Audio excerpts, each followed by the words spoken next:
안녕하세요. 1학년 국어교사 김시경입니다. 네, 오늘은 2020년 6월 전국연합학력평가 두 번째 시간이죠.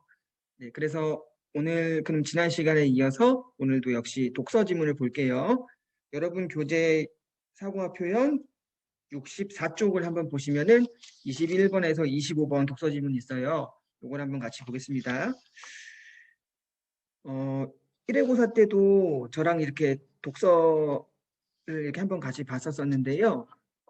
제가 그때 드렸던 말씀 중에 보면 아무래도 이렇게 수능 글은 아무래도 이렇게 정돈된 구조적으로 잘 짜여진 어떤 글이기 때문에 글의 구조를 파악하면서 읽으면은 조금 더 글을 수월하게 읽어 나갈 수 있다 이런 말씀을 드렸던 것 같아요. 물론 그 구조를 파악하면서 읽는 게 중요한데 그 구조를 파악하는 게 마냥 쉽지만은 않은데요. 그래도 많은 연습을 하면서 그 독해 능력이 조금씩 더 이제 성장할 거라 생각이 듭니다. 그래서 그때 제가 드렸던 말씀 중에서 글의 구조를 잘 파악하기 위해서는 1문단을 잘 봐라 이런 이야기를 했었던 것 같아요.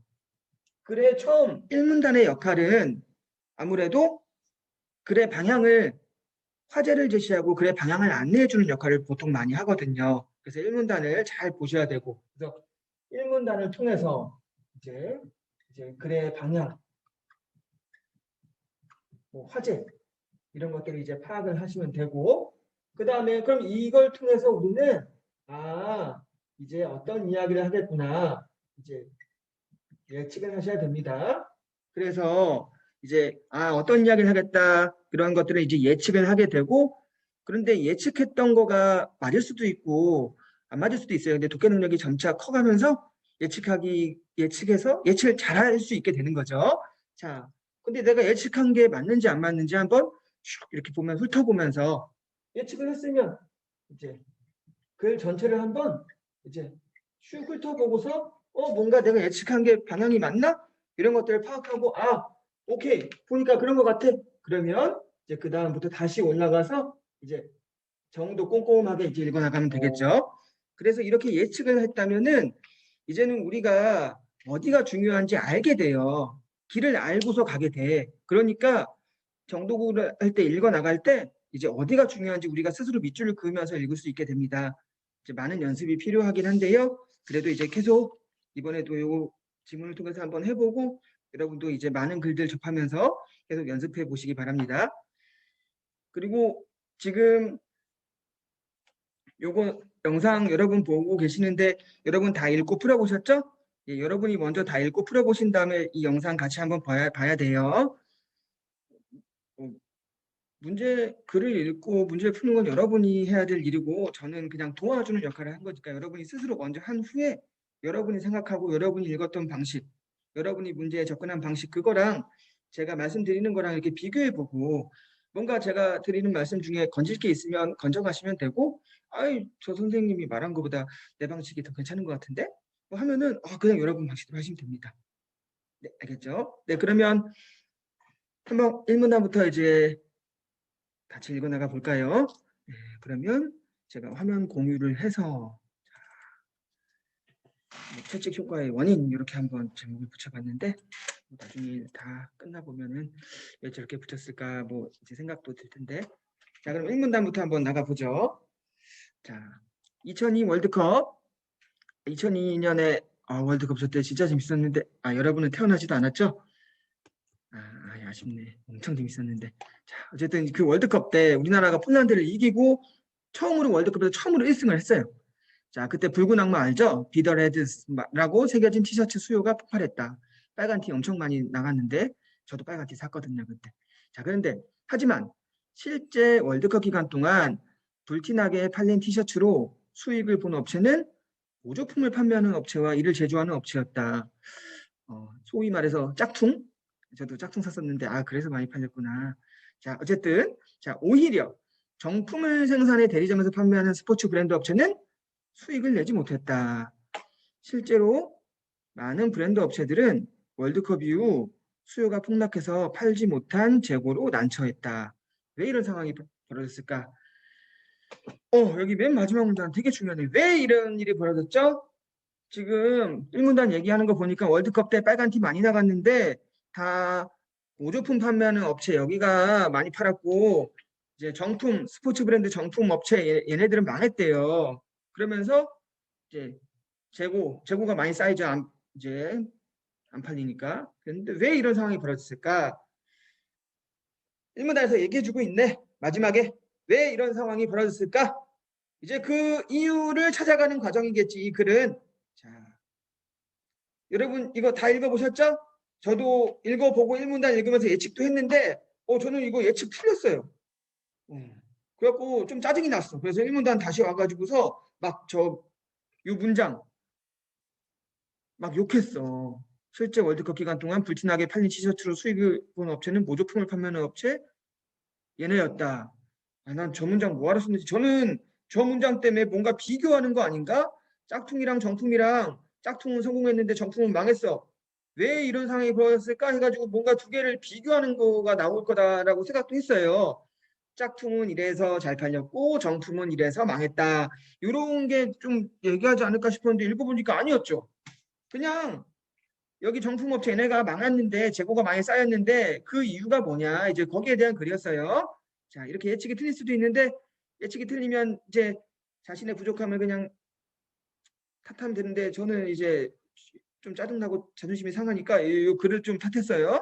이 문장 뭔가 모조품을 판매하는 업체 굳이 없어도 되잖아. 이걸 읽는데 괜히 뭔가 착각하게 만들어. 어쨌든 핑계고.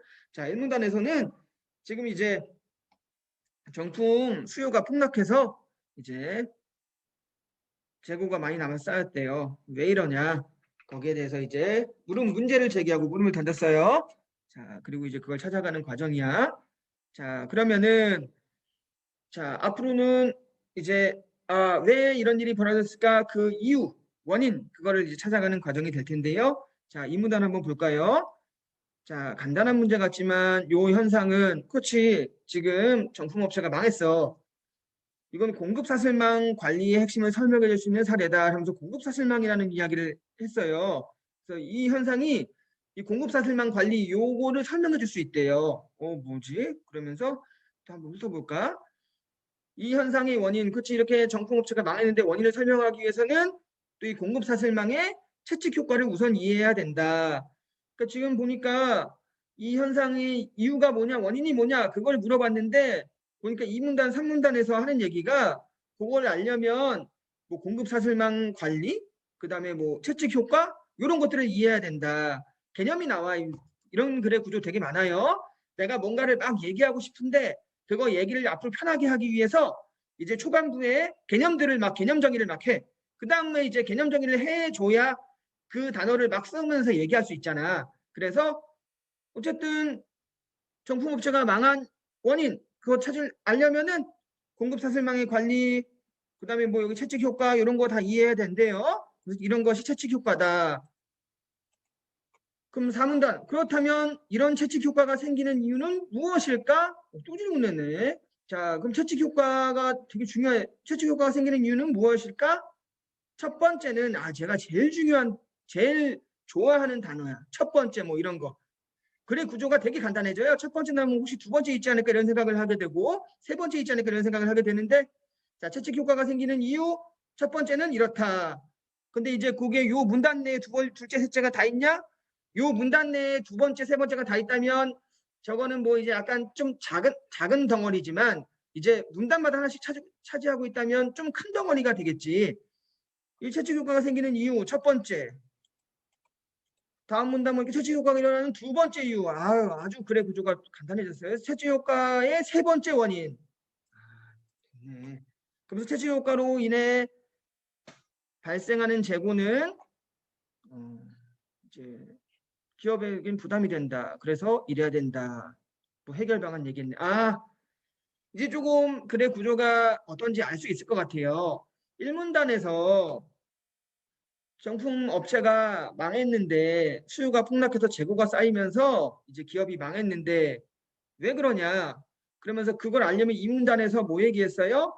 공급사슬망의 관리, 공급사슬망이라는 개념을 이야기했고 3문단에서 채찍 효과라는 개념을 이야기했어.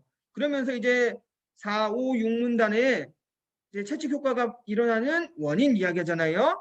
그리고 마지막에 7문단에서 해결할 수 있는 거는 채찍 효과로 인해 발생하는 재고, 뭐 재고 쌓여서 이게 문제인데 요거는 부담이 되니까 이렇게 하면 좋지 않을까 해결 방안 이야기하면서 끝냈어요. 아, 문제는 채찍 효과네. 그러니까 이 현상이 일어나는 이유는 채찍 효과로 인해서 여기 써 있잖아. 채찍 효과로 인해 발생하는 재고. 이 재고가 발생하는 이유는 채찍 효과야.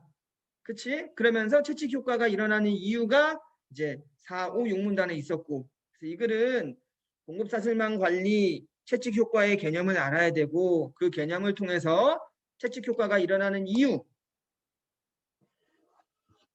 자, 여기 한번 기업이 망하는 이유는 채찍 효과 때문이다. 그런데 그 채찍 효과가 일어나는 원인은 세 가지가 있다. 그러니까 결국은 채찍 효과가 일어나는 원인 세 가지, 그것 때문에 이런 현상이 일어나는 거지. 무슨 얘기인지 이해되실까요? 오케이. 그러면 이제 글 구조는 다 파악했어. 그럼 이제 하나하나 체크해 나가면서 이제 읽어 나가면 될 것 같아요. 자, 그러면 아까 이제 이 문단부터 볼까요? 자, 간단한 문제 같지만 이 정품 브랜드 업체가 망했는데 재고가 많이 쌓이고 힘든데 이 현상은 이제 공급사슬망 관리의 핵심을 설명해 줄 수 있는 사례다. 공급사슬망 관리를 설명해 줄 수 있대. 이 현상을 통해서 뭔가 관련이 있나 봐요. 공급사슬망이 뭔데? 상품의 흐름이 상품이 뭐 이제 흘러가는 데 있어서 고리처럼 연결되어 있고 이들의 상관관계 또한 뭐 긴밀하다. 사슬망이라고 하니까 사슬이 이렇게 다 망으로 얽혀 있다. 다 흐름이 연결되어 있고 긴밀하다. 이런 얘기하는 것 같아요. 자, 3문단 가니까 이 현상의 원인을 그렇지 정품 브랜드 업체가 이제 되게 안 팔려서 재고가 쌓이고 힘들어졌는데 설명하기 위해서는 이 공급 사슬망의 채찍 효과를 이해해야 한다. 불휘 이펙트. 네. 아기 기적이라는 상품을 예로 들어보면 채찍 효과라는 걸 이해해야 된다. 그럼 우리 이해해야 돼. 채찍 효과. 자, 채찍 효과를 얘기해 주려고 예를 들어서 지금 얘기해 주고 있어. 상품 특성상 소비자 수요는 일정한데 소매점 및 도매점 주문 수요는 들쑥날쑥했대요. 그리고 이러한 주문 변동폭은 최종 소비자, 소매점, 도매점, 제조업체, 원자재 공급업체로 이어지는 공급사슬망에서 최종 소비자로부터 멀어질수록 더 증가했다. 알았어요. 공급사슬망이 요거네. 소비자, 소매점, 도매점, 제조업체, 원자재 공급업체 이렇게 공급 이제 사슬망이 이렇게 쭉 있는데 여기에서 소비자로부터 멀어질수록 그러니까 원자재 공급업체로 갈수록 더 주문 변동폭이 컸대요. 자, 그래서 공급사슬망에서 이와 같이 수요 변동폭이 확대되는 현상을 공급사슬망의 채찍 효과라고 한다. 채찍 효과의 개념을 이야기했어. 자, 공급사슬망에서 오른쪽으로 갈수록 그러니까 원자재 공급업체로 갈수록 최종 소비자로부터 멀어질수록 이제 여기 보니까 주문 변동폭, 수요 변동폭 같은 개념으로 이해해야 돼. 수요 변동폭이 확대된다. 이게 채찍 효과다. 채찍 휘두를 때 손잡이 부분을 작게 흔들어도 파동이 끝쪽으로 갈수록 더 커지는 현상과 유사해서 이 이름을 붙였대요. 채찍 뭐 이렇게 하면은 커지잖아. 파동이. 그래서 이제 더 멀어질수록 수요 변동폭, 주문 변동폭이 크다. 자, 이런 변동폭은 그런데 크면은 유통업체, 제조업체 다 반기지 않겠죠. 힘들겠죠. 수요가 일정하면 계획을 하기가 쉬워. 생산, 마케팅 자원을 분배하여 계획하고 효율적으로 운영할 수 있는데 변동폭이 크니까 힘든 거지. 자, 여기 3문단에서는 채찍 효과의 개념을 이야기했어요. 채찍, 휘두르면 더 멀어질수록 폭이 커져. 진동폭이. 자, 그러니까 그걸 이용해서 파동이 크니까 이제 소비자에게 멀어질수록 폭이 확대되는 거. 이게 채찍 효과 개념 이야기했어. 지금 이제 2문단, 3문단에서 개념 이야기했어. 이제 이걸로 이제 우리가 이 글 읽으면서 계속 까먹지 말아야 될 건 1문단 마지막에 얘기했어. 이 현상이 왜 일어나는데 그걸 알려면 공급사슬망, 채찍 효과 이 개념을 알아야 되니까 2문단, 3문단에서 지금 얘기해주고 있는 거야. 그리고 이제 얘네를 이용해서 1문단에서 물어본 거 그거 이야기할 거야. 자, 그렇다면 이 채찍 효과가 생기는 이유는 무엇이냐? 자, 변동폭이 커지는 거. 소비자로부터 멀어질수록 주문 변동폭, 수요 변동폭이 커지는데 그 이유가 뭐냐? 첫 번째, 수요의 왜곡이다. 자, 수요의 왜곡.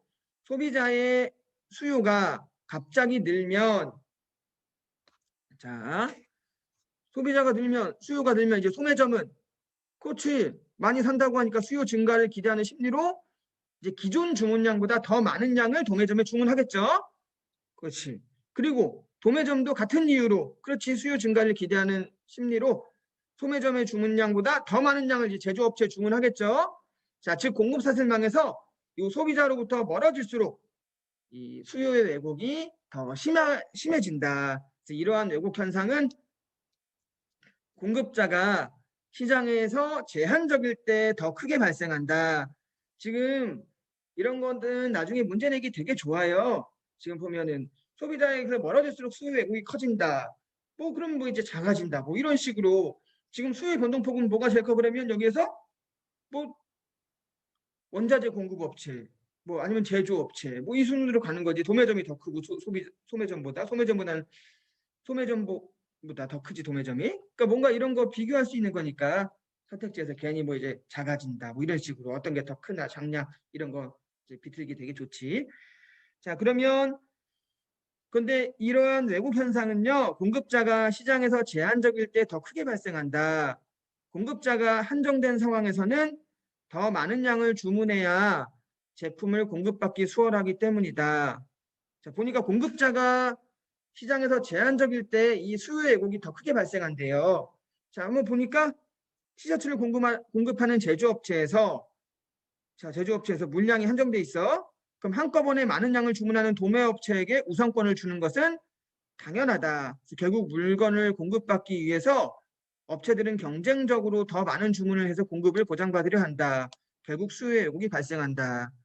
그렇지. 예를 들어서 지금 여기 제조업체에서 이제 물량이 100개밖에 없어. 100개밖에 없는데 한정되어 있으니까. 그런데 저기 이제 도매업체에서는 지금 뭐 50개를 사겠대. 그치? 근데 저 소매업체는 우리 10개만 주세요 하면 아무래도 많이 사는 데에다가 이제 우선권을 주니까 결국 물건을 이제 얘네들은 100개밖에 없는데 그 물건을 살려면은 내가 많이 주문해야 나한테 팔아. 그러니까 물건을 공급받기 위해서 업체들은 경쟁적으로 더 많은 주문을 하니까 그래서 공급을 보장받으려 하니까 그렇지. 실제로 그만큼 다 나가지도 않는데 많이 주문한 거야. 한 거야. 그래야 나한테 내가 물건을 살 수가 있으니까. 그러니까 이제 또 수요의 왜곡이 발생하는 거죠. 그러니까 여기에서 이 수요의 왜곡 현상은 공급자가 시장에서 제한적일 때 이제 더 크게 발생한다. 어쨌든 지금 여기서 채찍 효과가 생기는 이유는 수요의 왜곡이다. 이렇게 얘기하고 있었어요. 채찍 효과가 생기는 이유, 수요의 왜곡. 그러니까 우리 일문단에서 문제 상황이 뭐야? 정품 브랜드 업체가 재고가 많이 쌓여서 힘들어지는 거잖아요. 그 이유가 무엇이냐? 채찍 효과 때문이다. 그러니까 채찍 효과가 그럼 생기는 이유는 뭐야? 여기 수요의 왜곡이다. 그러니까 지금 결국 그게 일어난 이유를 하나씩 다 파헤쳐 가고 있는 거야. 1번 수요의 왜곡이야. 이렇게 쓸데없이 많이 사니까 다 안 나가고 재고로 쌓이는 거지. 그래서 망하는 거지. 그렇죠? 자, 그러면 이제 두 번째 이유 공급 사슬망에서 소비자로부터 멀어질수록 그러니까 역시 또 저기 뭐 소매점, 도매점, 뭐 제조업체 뭐 그 갈수록 대량 주문 방식을 요하기 때문이다. 예를 들면 소비자는 소매점에서 물건을 한두 개 단위로 사죠. 근데 소매점은 도매상에서 박스 단위로 사고 그런데 도매점은 제조업체한테 차, 트럭, 한 트럭, 두 트럭 막 이렇게 트럭 단위로 주문을 하고 그 소비자로부터 멀어질수록 주문 단위가 커지죠.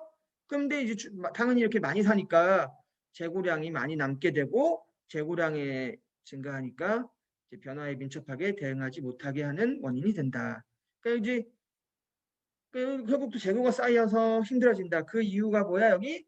이제 대량 주문 방식이죠. 이제 소비자로부터 멀어질수록 이것도 순서 잘 봐. 소비자로부터 멀어질수록이야. 대량 주문 방식.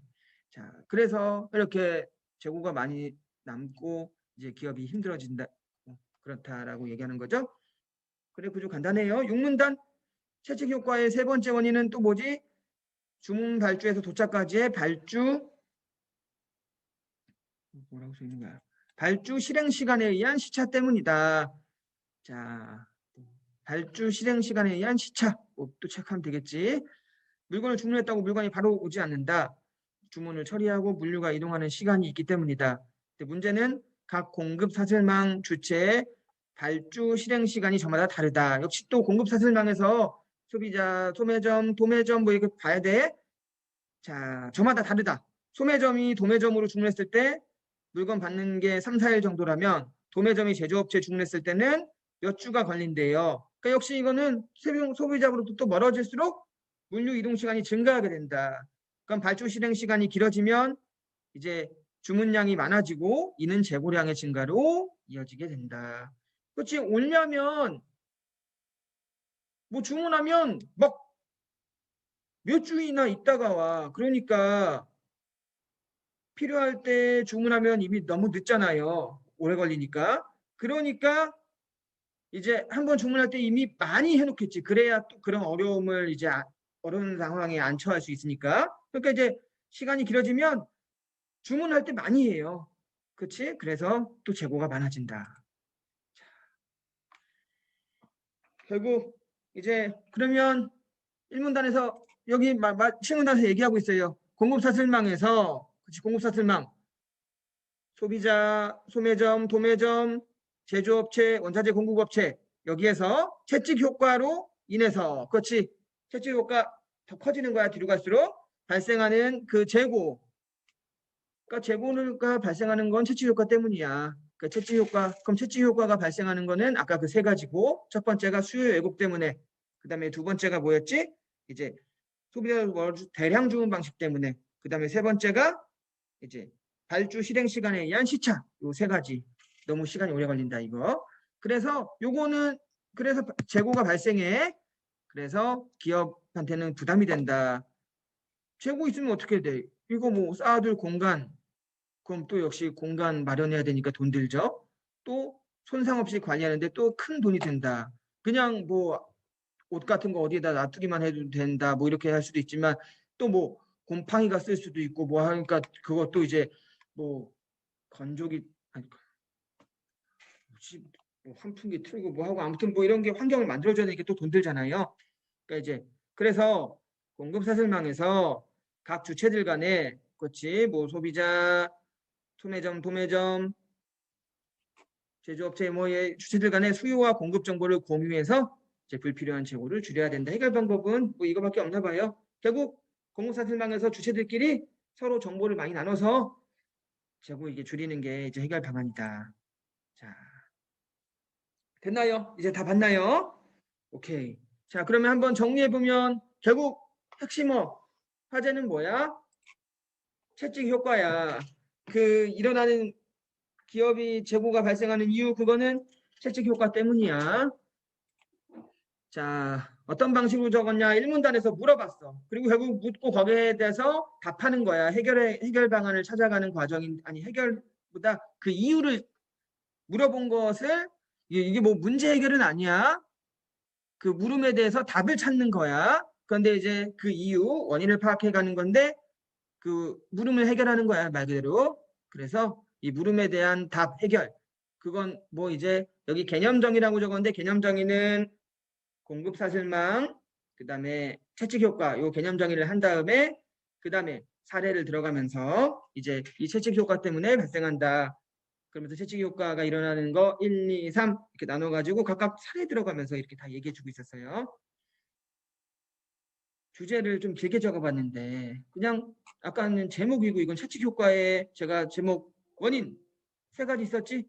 근데 그렇게 적기에는 이 글이 뭔 글인지 이해하기가 힘든 것 같아. 좀 주제를 보면 글을 좀 이해할 수 있어야 되는데 그래서 길게 적어봤어요. 자, 재고가 쌓였어. 그래서 수익을 내지 못하는 기업 문제죠. 이 문제를 이제 공급사슬망의 채찍 효과. 이 문제는 공급사슬망의 채찍 효과에서 찾을 수 있어요. 그래서 채찍 효과가 일어나는 원인이 수요 왜곡, 대량 주문 방식, 발주 실행 시간에 의한 시차. 이 세 가지가 있었다. 그리고 그 이유는 저것 때문이다라는 글이었고 이제 마지막 7문단에 좀 미안하니까 저것도 한번 적어줬어요. 해결 방안으로 공급사슬망의 주체들 간의 정보 공유가 필요하다. 자, 됐나요? 좋았어. 자, 그러면 이 정도 해보고 그러면 잠깐만 문제를 5문제인데 자, 한번 풀어볼까요?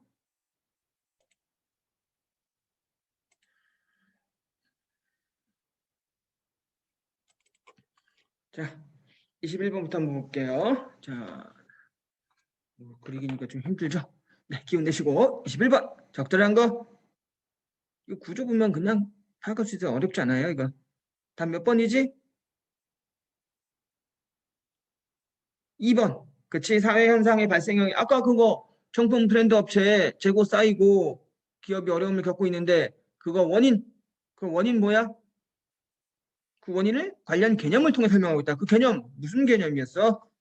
공급 사슬망이랑 그다음에 채찍 효과지. 아무래도 중요한 건 원인은 채찍 효과 때문이다. 그 채찍 효과의 개념 이걸 통해서 설명하고 있다. 채찍 효과 갈수록 뒤로 갈수록 주문 변동폭, 수요 변동폭이 커져요.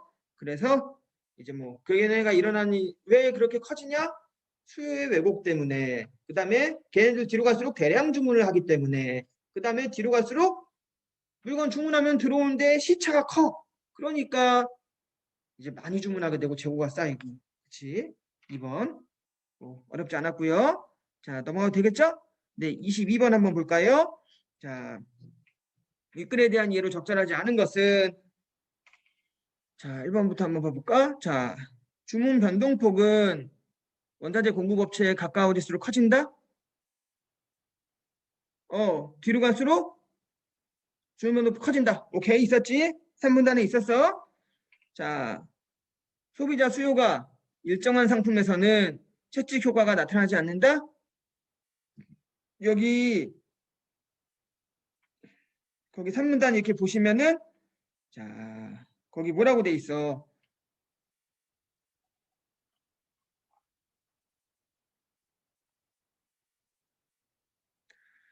여기 상품 특성상 소비자 수요는 일정한데 소매점 및 도매점의 주문 수요는 들썩날썩했다.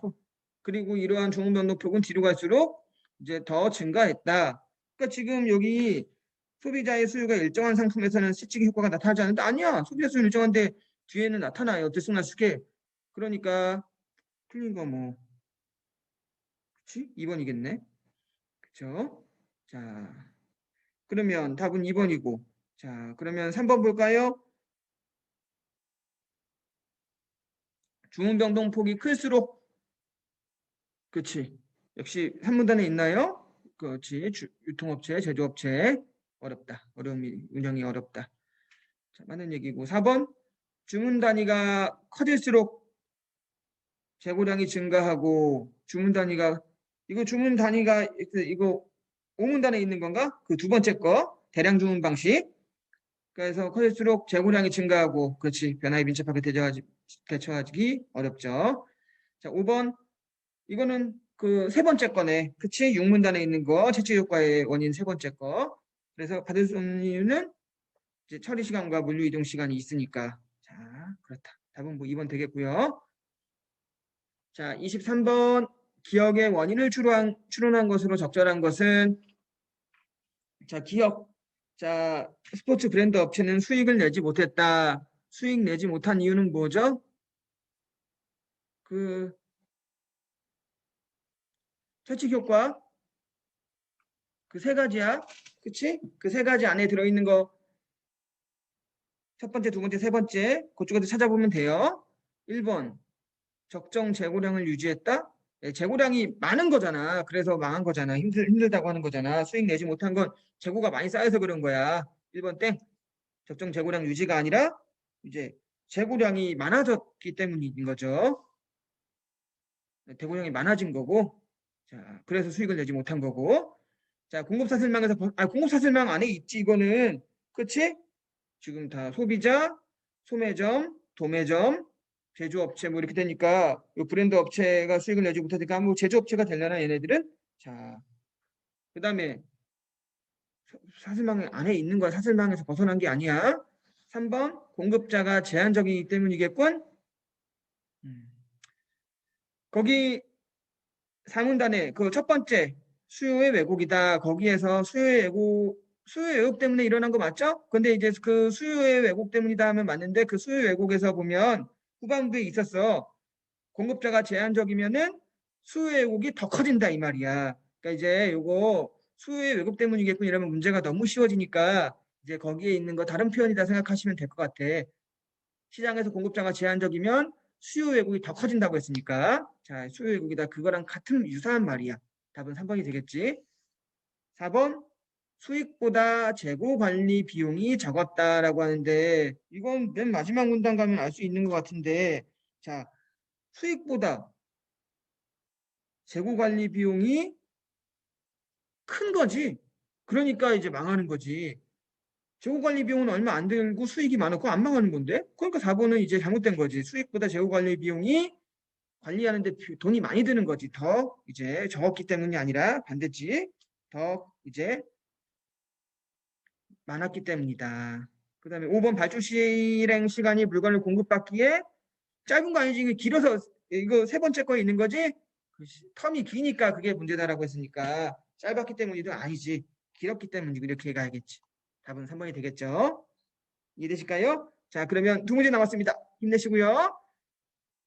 자, 24번 윗글이랑 보기를 읽고 이해한 내용으로 이제 적절하지 않은 거. 자, 보기 내용을 한번 볼까요? 예상하지 못한 수요가 급격히 증가를 했어요.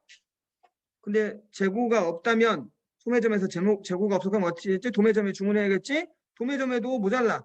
그러면은 이제 제조업체한테 주문하겠지? 그런데 예상치 못한 주문에 이제 야간 조업 등 계획이 없던 공장들을 공장 가동을 할 수도 있다. 이처럼 최종 소비자의 갑작스러운 수요 증가로 인한 불확실성이 소매점, 도매점, 제작업체로 전달된다. 자, 힘들어진 거지. 갑작스럽게 수요가 이제 증가하니까. 재고가 없으면 이렇대요. 근데 여기 그러나 반대로 수요 증가를 흡수할 수 있는 재고가 있다면 어떻게 되지? 추가 주문을 할 필요가 없다. 그렇지. 재고가 충분히 있으니까. 그래서 공급 사슬망에서 재고는 한쪽에서 발생된 불확실성의 충격이 아까는 이렇게 전이됐는데 재고가 있으면 어떻게 된대? 충격이 전이되는 것을 완화시켜준다. 지금 여기 보기 내용은 보니까 재고가 좀 좋은 거네. 윗글의 내용은 재고가 많이 쌓여서 기업이 수익을 내지 못했다. 어려워졌다. 그 얘기에서 재고가 쌓인 건 안 좋은 것처럼 이야기했고 그 이유가 무엇이냐를 해서 채찍 효과 원인 1, 2, 3 그걸 이야기했는데 요 보기 내용은 재고가 없으면은 이렇게 불확실성이 커진다 그러고 재고가 있으면 이 불확실성을 충격을 완화시켜준다. 그러니까 재고의 어떤 긍정적인 면을 이야기하는 것 같아요. 자, 그래서 1번 공급 사슬망에서 이제 재고는 잠깐만 이거 펜 쓰는 거 생각 못했네. 긍정적인 측면, 부정적인 측면이 있다 하니까 아마 여기 긍정적인 측면은 아마 이 보기에서는 긍정적인 측면 이야기했던 것 같고 자 가로를 치면 안 되지. 여기 윗글은 이제 부정적인 측면을 이야기했던 것 같아요. 재고에 자 수요의 왜곡 현상과 불확실성의 전이는 공급 사슬망의 주체들에게 부담을 준다. 이거 수요 왜곡 현상 이거는 윗글 이야기하는 거고 그 다음에 불확실성의 전이는 이게 보기에서 나온 거지. 자, 이거는 공급사슬망 주체들에게 부담을 준다? 수요 왜곡 현상 일어나가지고서 아까 이제 뭐 소매점, 도매점 걔네들 다 어려움을 겪었죠? 그 부담 주는 거고 여기 보기에서도 지금 보면은 이 불확실성이 갑작스러운 수요 증가로 이제 불확실성이 소매점, 도매점, 제작업체로 전달이 돼서 이 사람들이 이제 어려움을 겪는다. 불확실성 이제 이 전이된다. 이렇게 이야기했으니까 괜찮은 것 같아요. 3번 공급사슬망의 채찍 효과로 인해서 답 3번인가요? 공급자가 소비자로부터 가까울수록 주문량이 많다? 에이, 되게 쉬운 데에서 답 냈네. 멀수록. 자, 답은 3번이고 4번 소비자의 수요가 갑자기 늘어났어. 그러면 수요의 왜곡 현상. 그렇지. 소비자의 수요가 늘어나면은 이제 소매점은 이제 뭔가 기대 심리로 많이 주문할 것이고, 그러면서 도매점으로 가면 또 더 그럴 것이고, 제조업체로 가면 더 그럴 것이고, 그래서 수요 왜곡 현상이 일어난다고 했고, 여기 불확실성의 전이가 나타날 수 있다. 여기에서도 지금 이제 예상치 못한 수요가 증가할 경우 이제 소매점, 도매점, 제조업체 쭉쭉쭉쭉 계속 이제 그걸 수요를 충족시키려고 주문을 하면서 불확실성이 계속 전이가 된다. 이런 얘기가 했어요. 맞는 얘기가 되었고. 자, 5번 수요의 왜곡을 겪은 도매점은 자, 다음 주문부터는 기존 주문량보다 더 많은 양의 주문을 고려할 것이다. 지금 수요의 왜곡을 겪으니까 이제 거기 여러분 사문단 가서 보면은 자, 지금 소비자의 수요가 갑자기 늘면 이거 가서 보자. 사문단 가서 보면 자,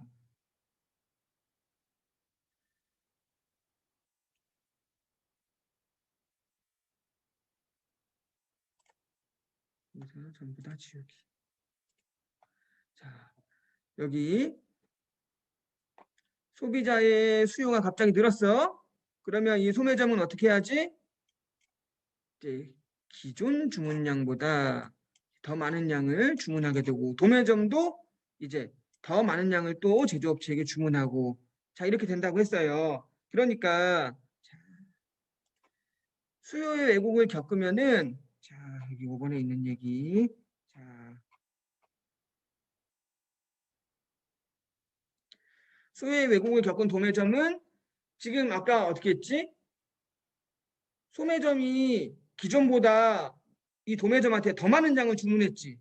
그러니까 도매점은 이제 그게 없겠지. 줄게. 그러니까 제조업체한테 평소 주문한 것보다 더 많은 양을 또 이제 주문을 하는 거지. 그러니까 도매점은 이제 이 소요 왜곡이 일어나면은 이제 다음번에 소매점에서 주문할 때 또 더 많이 주문할 것이다라고 생각을 하고 다음 주문할 때 더 많은 양을 주문해서 그걸 확보해 놓으려고 하겠지. 그래서 그 주문을 고려할 것이다라고 이제 예측하는 어떤 이제 뭔가 추측해보는 이제 선택지인데 수요 왜곡을 겪으니까 수요 왜곡이 일어나가지고 맨날 소매점에서 우리한테 뭐 5박스만 주세요. 맨날 이렇게 사갔었는데 갑자기 뭐 10박스 주세요, 20박스 주세요 하니까 그거 주고 나면 내가 팔 게 없어지니까 안 되겠다. 내가 더 많이 확보해 놔야겠다 하고서 이제 기존보다 더 많은 양을 주문하겠죠. 자, 4분 간단하게 3번에 나왔고요. 자, 이해되셨나요? 네, 그러면 마지막 25번 요거는 해결하는 거 얘긴데요. 협력 공급 기획 예측 프로그램이란 제조사와 이동통신 사업자 간 협력을 통해서 물량 수요 예측을 조정해 나가는 프로세스다. 자, 제조사랑 통신 사업체 물량 수요 예측을 조정해 나간다. 아까 해결 방법이 이제 그 수요를 예측해야 되는데 국내 이동통신 시장은 돌발적인 수요 변화가 많다. 이런 환경에서 수요 변화가 많으니까 이제 힘든데 이런 환경에서 A전자랑 B통신은 요 CPFR 프로그램을 이용해서 판매, 재고, 생산 계획의 정보를 공유한다. 그래서 적기에 필요한 물량을 공급하고 재고를 최소화한다. A전자 B통신 대량 주문할 것이다. 아니야, 이게 이제 그 문제, 이건 문제점이잖아. 이 문제를 해결하는 방법이야. 요거는 그치? 그러니까 이건 그 문제가 일어날 때 일이니까 아니고 재고량 늘어난다? 아니지. 과잉 주문이 줄어들 것이다. 그치? 3번이지. 자, 뭐 공장 근처로 이전하는 아니 그런 건 이끌에 얘기도 없고 왜 이전에 물건 받는 시간은 이제 일정하게 유지될 것이다. 이거는 그 뭐 세 번째 거 이제 시간 그거 가지고서 이제 선택지 뭔가 만든 것 같은데 뭐 공장 근처로 뭐 이전한다고 이런 얘기는 전혀 육글에도 없고 보기도 없어. 자 해결 방안이 뭐 위에 보기에서 뭐 가까운 데로 이동해서 뭐 발주 시간 그거 시차 그걸 줄인다 뭐 그런 얘기가 보기에 있었으면 뭔가 4번이 될 수도 있지만 지금 그런 얘기 아니야. 자 5번 A전자가 휴대폰을 B통신에 안정적으로 공급해서 이제 국내 이동통신 시장에서 돌발적인 수요 변화가 줄어들 것이다. 뭔가 그럴싸한데 아니지. 이거는 지금 무슨 수요 변화가 줄어들 것이다 이게 아니라 이거는 이 프로그램은 수요 변화가 많은데 그거에 뭔가 대응하는 방법으로 이걸 한 거야.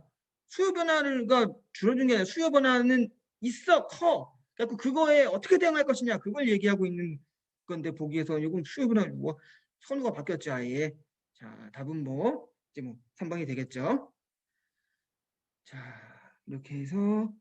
이렇게 해서 이제 전부 다 봤고요. 네, 장시간 동안 굉장히 고생 많으셨고 여러분 스스로 다시 한번 글을 구조를 잘 파악해 보면서 읽거나 다시 한번 욕을 통해서 읽어 보시고 혹시 이해가 안 가거나 좀 불충분하다면 또 이제 제가 영상으로 이렇게 찍다 보니까 마치 서로 소통하면서 하는 게 아니다 보니까 이제 여러분이 잘 이해가 되고 있는지 그 정도 좀 애매해서 좀 불안하긴 한데요. 혹시 이해가 안 되는 점 있으면 쪽지로라도 아니면 저 직접 와서라도 이렇게 질문해 주시면 되겠습니다. 네, 고생 많으셨고 이제 오늘 하루도 이제 잘 보내세요. 네, 다음에 학교에서 건강한 모습으로 뵙겠습니다. 감사합니다.